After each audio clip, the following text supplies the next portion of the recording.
کیونکہ آج کے اس ویڈیو میں ایسی سخت وعید اور ایسا عبرتناک واقعہ ہے جسے سن کر مجھے یقین ہے کہ آپ کے رونگٹے کھڑے ہو جائیں گے اور آپ کا دل تڑپ جائے گا۔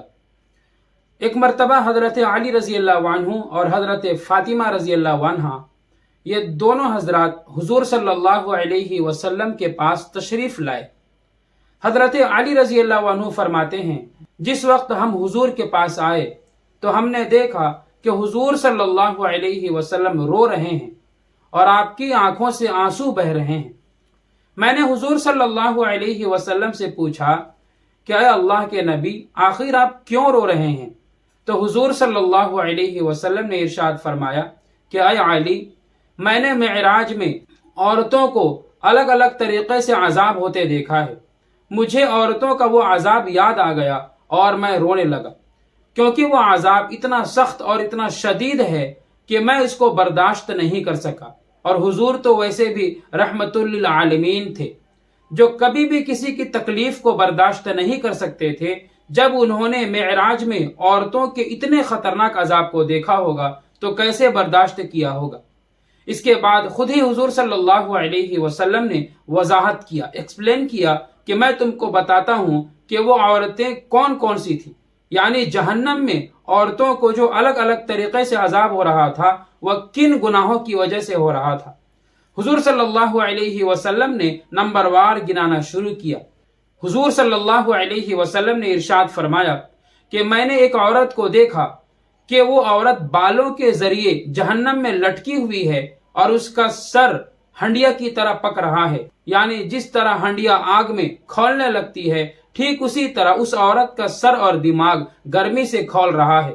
حضرت فاطمہ نے سنا تو کانپ گئی اور پوچھنے لگی، ابا جان، آخر اس عورت کا جرم کیا ہے؟ تو حضور صلی اللہ علیہ وسلم نے ارشاد فرمایا کہ اس عورت کا گناہ اور جرم یہ تھا کہ وہ عورت اپنے بالوں کو کھول کر غیر محرم مردوں کے سامنے جاتی تھی، یعنی وہ عورت اپنے بالوں کو غیر محرم مردوں سے نہیں چھپاتی تھی۔ آج ذرا اپنے آس پڑوس میں، آج کے معاشرے میں دیکھو کہ بہت ساری ایسی عورتیں ہیں جو اپنا سر نہیں ڈھکتی اور ایسے ہی غیر مردوں کے سامنے چلی جاتی ہے۔ حضور صلی اللہ علیہ وسلم نے آگے ارشاد فرمایا کہ دوسری عورت کو میں نے دیکھا کہ وہ عورت زبان کے بل جہنم میں لٹکی ہوئی ہے۔ حضرت فاطمہ نے پوچھا، ابا جان، آخر اس کی وجہ کیا ہے، یعنی اس کا گناہ کیا تھا؟ تو حضور صلی اللہ علیہ وسلم نے ارشاد فرمایا، اس عورت کا جرم اور گناہ یہ تھا کہ وہ عورت دنیا میں اپنے شوہر سے زبان درازی کرتی تھی، اپنے بڑوں سے زبان درازی کرتی تھی اور ناشکری کے الفاظ کہتی تھی۔ آج اپنے گھروں میں دیکھو، اپنے گھروں کا جائزہ لو کہ آج ہر عورت کی ناشکری اس کے زبان پر بیٹھی ہوتی ہے۔ تھوڑی سی تکلیف نہیں آئی کہ ناشکری کے الفاظ کہہ دیے جاتے ہیں۔ آج عورتوں کو آپ نے دیکھا ہوگا کہ آپ 10 سال عید میں ان کو کپڑے دلائیں، 1 سال اگر آپ نے ان کو کپڑا نہیں دلایا تو ان کی زبان سے ایک ہی بات نکلے گی کہ جب سے شادی ہوئی ہے، شادی کو 10 سال ہو گئے لیکن آج تک تم نے مجھے خوشی نہیں دیا۔ تو یہ بہت بڑی ناشکری کی بات ہوتی ہے جو عورتوں کے اندر پائی جاتی ہے۔ تو جو عورت زبان کے بل جہنم میں لٹکی ہوئی تھی، اس کا جرم ہی یہی تھا کہ وہ زبان درازی کرتی تھی اور ناشکری کرتی تھی۔ حضور صلی اللہ علیہ وسلم نے ارشاد فرمایا کہ تیسری عورت جہنم میں وہ چھاتیوں کے یعنی سینے کے بل لٹکی ہوئی۔ اللہ اکبر!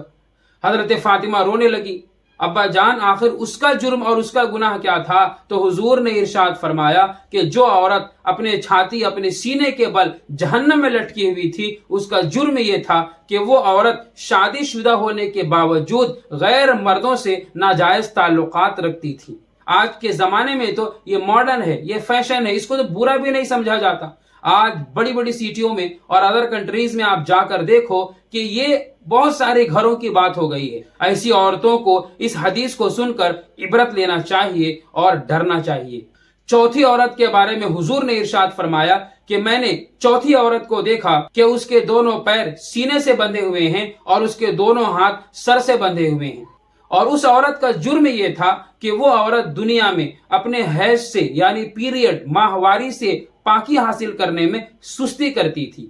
بہت ساری عورتوں کی عادت ہوتی ہے کہ پیریڈ بند ہو گیا، ختم ہو گیا، حیض ختم ہو گیا، لیکن اس کے بعد بھی سستی میں 1 دن 2 دن تاخیر کر دیتے ہیں اور نماز کو چھوڑ دیتے ہیں، تو اسی جرم اور اسی گناہ کی سزا دی جا رہی ہے کہ دونوں پیر کو سینے سے باندھ دیا گیا ہے اور دونوں ہاتھوں کو سر سے باندھ دیا گیا ہے اور جہنم میں عذاب دیا جا رہا ہے۔ اللہ اکبر۔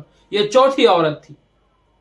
پانچویں عورت کے بارے میں حضور صلی اللہ علیہ وسلم نے ارشاد فرمایا، اور پانچویں عورت کو میں نے اس حال میں دیکھا کہ اس کا چہرہ خنزیر کی طرح ہے اور اس کا باقی بدن گدھے کی طرح ہے۔ اللہ اکبر، استغفر اللہ۔ حضرت فاطمہ نے پوچھا، اے ابا جان، اب اس کا کیا جرم تھا کہ اتنی خطرناک اور دہشتناک سزا دی جا رہی ہے؟ تو حضور صلی اللہ علیہ وسلم نے ارشاد فرمایا کہ اس عورت کا جرم تھا چغلی کرنا۔ اللہ اکبر۔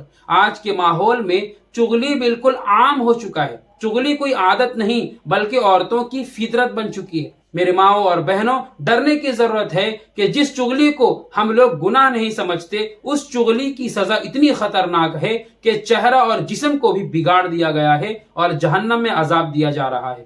چھٹویں عورت کے بارے میں حضور صلی اللہ علیہ وسلم نے ارشاد فرمایا، بتایا اور تیزی سے رونے لگی۔ حضور نے ارشاد فرمایا کہ چھٹویں عورت کو میں نے اس حال میں دیکھا ہے کہ اس کی شکل کتے کی طرح ہے اور ایک طرف سے آگ داخل ہو رہی ہے اور دوسری طرف سے آگ نکل رہی ہے۔ اللہ اکبر۔ کتنا ڈرنے کا مقام ہے۔ حضرت فاطمہ نے پوچھا، اے ابا جان، اس کا کیا گناہ تھا؟ تو حضور صلی اللہ علیہ وسلم نے ارشاد فرمایا کہ یہ عورت دنیا میں غریبوں کی مدد تو کرتی تھی لیکن ساتھ میں احسان بھی جتلا دیتی تھی۔ آج کئی لوگ اشاروں میں کسی کی مدد کر کے کسی کو پیسے دے کر احسان جتلا دیتے ہیں۔ ذرا غور کرو کہ احسان جتلانے کی سزا کتنی خطرناک ہے۔ تو ان 6 عورتوں کے بارے میں حضور صلی اللہ علیہ وسلم نے ارشاد فرمایا کہ میں نے ان 6 عورتوں کو جہنم میں دیکھا اور ان کو اتنا سخت عذاب دیا جا رہا تھا کہ میں رونا روک نہ سکا اور میں بے اختیار رونے لگا۔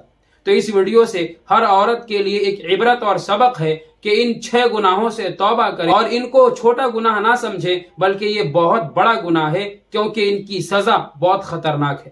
ویڈیو اچھی لگی ہے تو شیئر ضرور کرنا تاکہ تمام عورتوں کو پتہ چلے کہ جس چیز کو آج کی عورت ماڈرن اور فیشن سمجھ رہی ہے یا اللہ کے نظر سے گرنے کا سبب بن سکتا ہے۔ ویڈیو اچھی لگی ہے شیئر ضرور کریں۔